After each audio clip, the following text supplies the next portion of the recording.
The George Groves Boxing Club is brought to you today from the bowels of Wembley Stadium, isn't it, Deck? It really is, the stinking bowels of the stadium. This is the first one we've ever done in person. First, how about that, we've ever done, and what a fight to... And long may it continue. Yeah. I think it's nice to see you, nice to smell you. Yeah, nice to see you too. It smells like bins around here, but I mean, what a night, George. What an incredible night of boxing. I didn't get to see it all, to be honest, Deck. Did you not? No, I was milling about in the Club Wembley hospitality, which was lovely. Yeah, I had a gig, but then but I popped down before Gallagher came out, and you know, was it Wonderwall? No, he didn't do Wonderwall. He did the other three. I'll tell you who hit a brick wall hey. tonight. That was a wonderful performance. Wonderful, yes. Supersonic from Daniel Dubois. Some might say. Yeah, some might say. You got to roll with it. I'm just. No, but the thing is that he was. We said in the build-up, Frank Warren told you. He did. In your interview that this was Hagler Hearns. Yep.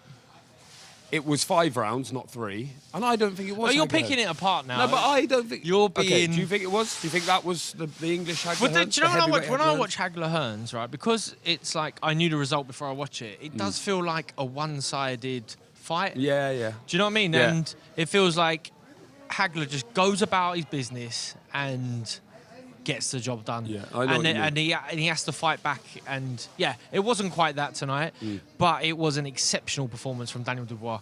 Daniel Dubois came out. He established the jab from the get-go, really fast, sharp head movement, and just tempo to the fight. He's not far away with a couple of right hands. I think he might even land one or two before that final one that comes on the bell. Oh, in the first round. In the first round. Yeah. Deck. I mean, I'm out of my chair at this point. That looked like it came from somewhere in Neasden as well. Like I can't believe Joshua didn't spot it. But Joshua's chin was high. Yeah, it was a real giveaway, that one. And it was like they were spoken in the press conference there. They said he got off to an atrocious start. He didn't need to take that one. He was out of range, it looked like, and then he clipped him and he's over. And then he kind of struggles to come back from that. But he did kind of regain his footing a bit in the fight.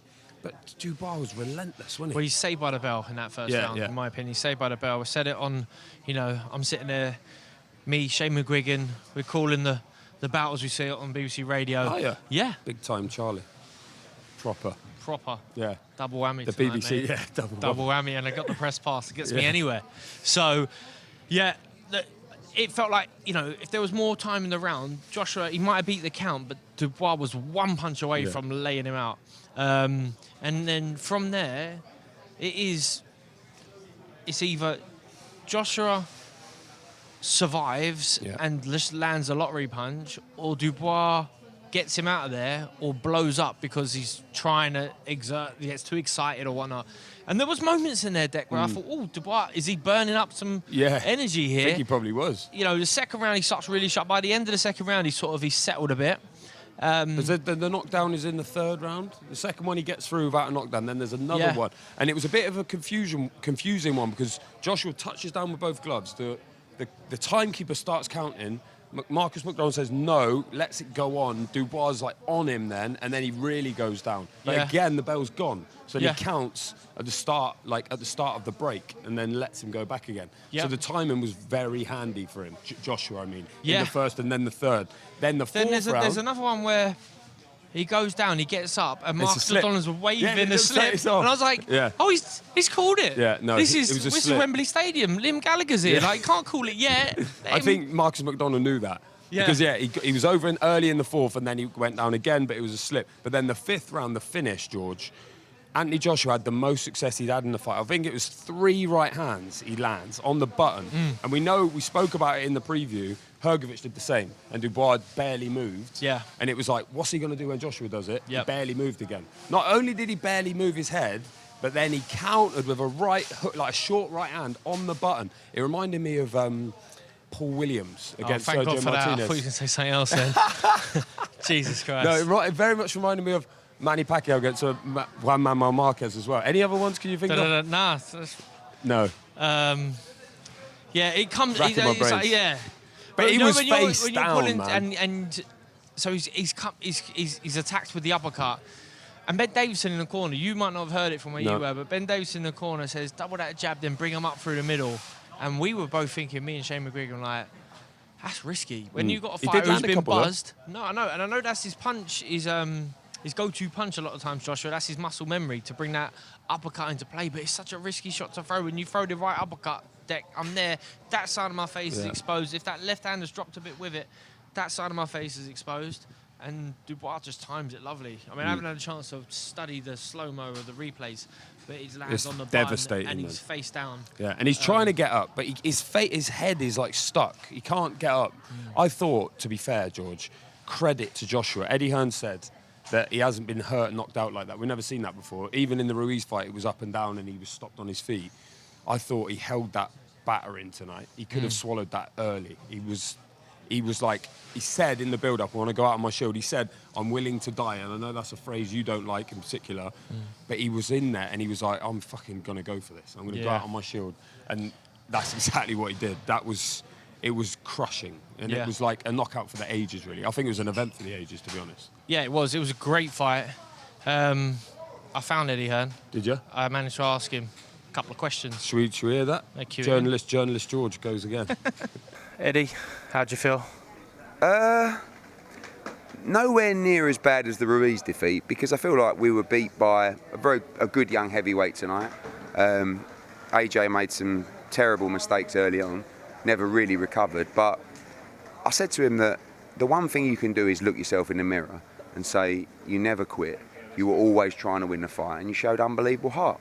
Yeah. And you still could have won the fight as bad as you performed, you know? So it's a gutter, you know, because we're very close to him. You know, he's a cracking fella. But it's show business and it's sport, and particularly it's the heavyweight division. Yeah. You haven't had a good run of form against Frank Warren. Is he in your head? Is it having an effect? No, do you know what? Because we're making such great fights, and because we're having so many great opportunities for the fighters, I'm not happy to keep losing, but I'm happy to keep making the fights. And you know, unfortunately, we're rolling the dice in big fights consistently. We've got a couple coming up that I'm hoping that we can claw back, but it was another kick in the nuts tonight. Yeah. Andy Joshua's obviously had a fantastic, phenomenal career, steered by yourself as his promoter. There will be people who are saying, you know, does he retire now? Does he go on? Where does he go from here? I hate that. I hate when fighters are, you know, pressed for that question. Are you going to retire? But it doesn't matter who you ask, they'll say it's Anthony Joshua's decision. But is it Anthony Joshua's decision, or is it your decision, or is it someone else's? It will definitely be AJ's decision, but with the input of people that he acknowledges and respects and appreciates their opinion. And I think now, like, I know that the media have to ask that question, but like after that, it's very difficult to sit here and say, yeah, because you know when a fighter's deteriorating. We've seen the reverse with AJ, especially in the last year. We've actually seen him performing really well, sparring better than ever. You know, physically, niggles and everything. That's the worst thing about tonight is we felt great. Do you know what I mean? We had a great camp. We were very confident. But sometimes when you have a night like that, maybe you come back and you don't spar so great. Do you know what I mean? And I don't think you can tell how you're going to respond till you get back to camp. In his mind, he's rematching Daniel Dubois. Do you think, yeah? I mean, in his mind. And ultimately, you will only know if that's a decision you could make when you return to camp in 2 or 3 months' time and you start sparring, you start hitting the pads. But he will also know within himself. I think he's quite conscious about his post-life of boxing. Do you know what I mean? Like, he always looks after himself. He wants to leave the game with his faculties in place. That's the first time he's ever been knocked out, you know? And when you lost here, appreciate you were a younger man, you came back really well. Do you know what I'm saying? Yeah. And although he's had a couple of defeats, he hasn't got loads of miles on the clock. It's not like he had huge wars. Do you not think, not huge wars, but he's been at the top a long time. It's a long time to deal with the pressure of being who he is and the training camps and the accumulation of... But physically, but I'm more concerned about the cognitive side, where it's like he's taken, you know, you look at guys like, I don't know, Evander Holyfield and like those kind of guys, they were like in war after war 3 or 4 times a year. And you're watching their fights like, oh my God. Like, go back to a fight where AJ that was the first time he could never beat the count in 13 World Championship fights. Do you know what I mean? But you don't know how that's going to affect him till you get back to work. You know, I cannot see a world where he does not return to work. Now, work is in the gym and work is with Ben Davison. Work is not just fighting. So maybe when he returns to work, he turns around and says, I don't think I got it anymore. I don't see it, but he will be wise enough to know that. And Ben Davison and the team will definitely know that. And they will be telling him if that's the case. I don't see it. But of course, it's something you have to monitor all the time. If you can make a decision for Anthony Joshua whether he should retire or not, what would you make right now? Fight Tyson Fury after December 21st. There you go. Not a bad idea. All right. All right, well done. Cheers, Eddie. See you later. Nice one, mate. So what you got to say about that one, then, Dick? Out of a job again. I'm in there with the great unwashed in the presser with fucking 50 of us asking questions. You've got him exclusive. He's there with his bag. Mate, I'll tell you what you do. It works well for me at Wembley Stadium. Well, I was going to Just say. linger out back with a sad-looking face, and then they come and they feel sorry for you. Yeah, and they you'll give be you a world champion within a few years. Yeah. No, but I did think that with Eddie there, he knows, he's speaking to you there as someone, this is the insight you get as a journalist, he's speaking to you as someone who's done that and been through it and knows exactly, and he's been through the shot as well. He's had enough. But he said that to you, he was like, you did it, you came back, and we should say that. He says Joshua's coming back. Joshua just said in a press conference there, he's coming back. That's not the end of Anthony Joshua. Yeah. You know about bouncing back. I'm asking everyone, is that the end of Joshua? And I don't like that, should he retire phrase? No, You need to especially retire. not now. Especially, an hour yeah, after. exactly. But he's been at the top for so long now.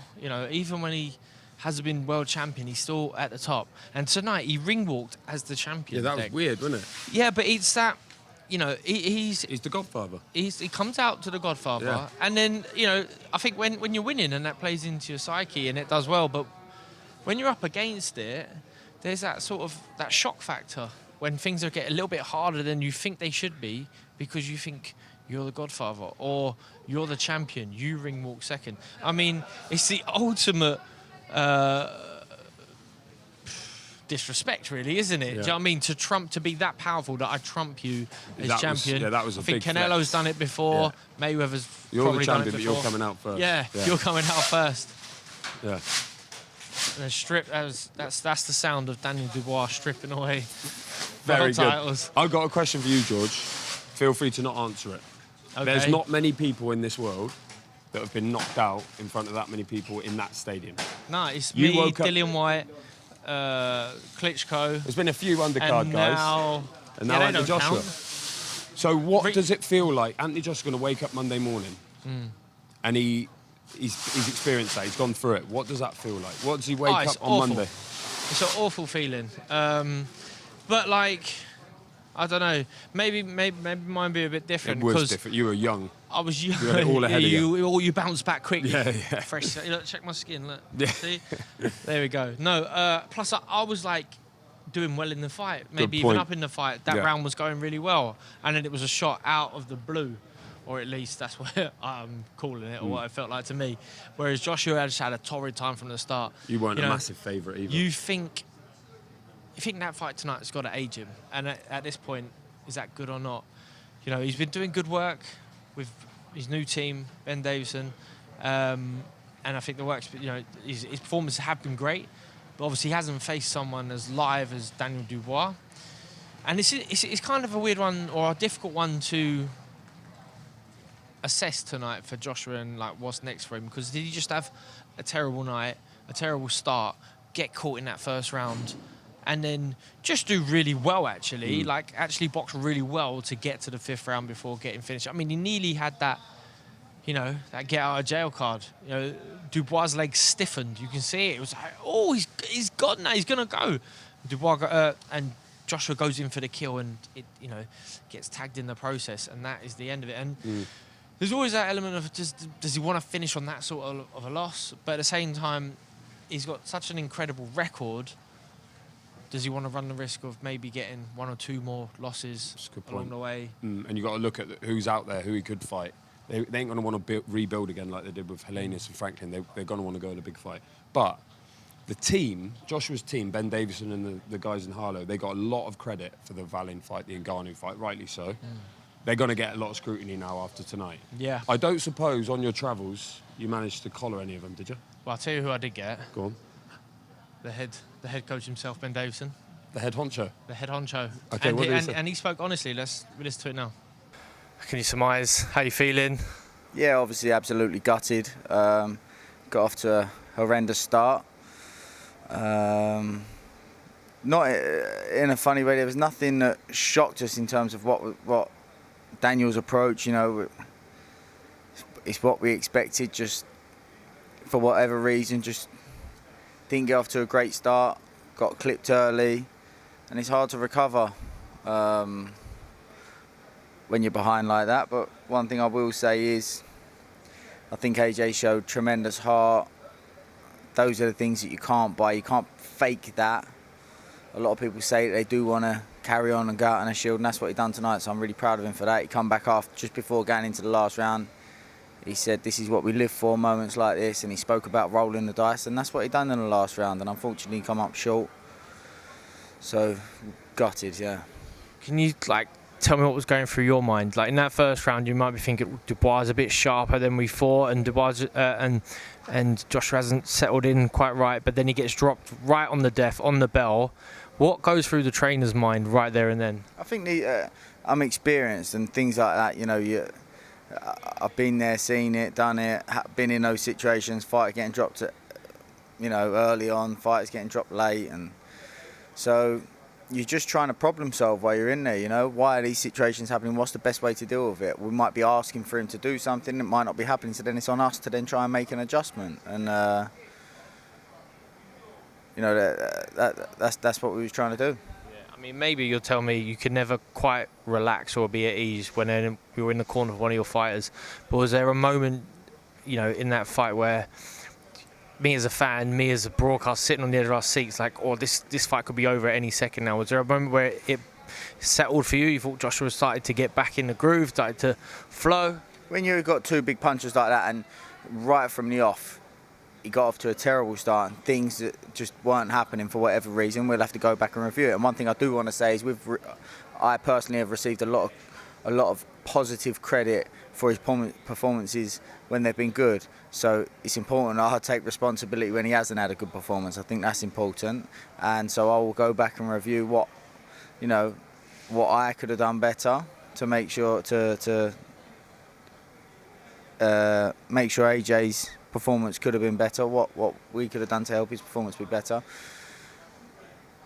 And I think when you know that you're off to a bad start, and things, he was getting hurt, was getting hurt, find it hard to get back into the fight. You have to, and you're in there with a big puncher, you never can really fully settle, to answer your question. And we knew to try and get back a hold of the fight, he was going to have to roll the dice, and he did that. He hurt Daniel, but then his application after that wasn't the best, and got caught. Lots of people are going to say it now, and obviously he's had a fantastic career, but was that the last time we're going to see Joshua fight? Will he come again? What's your gut feeling right now? It's not my place to make that call, I think I understand that people saying that, but I think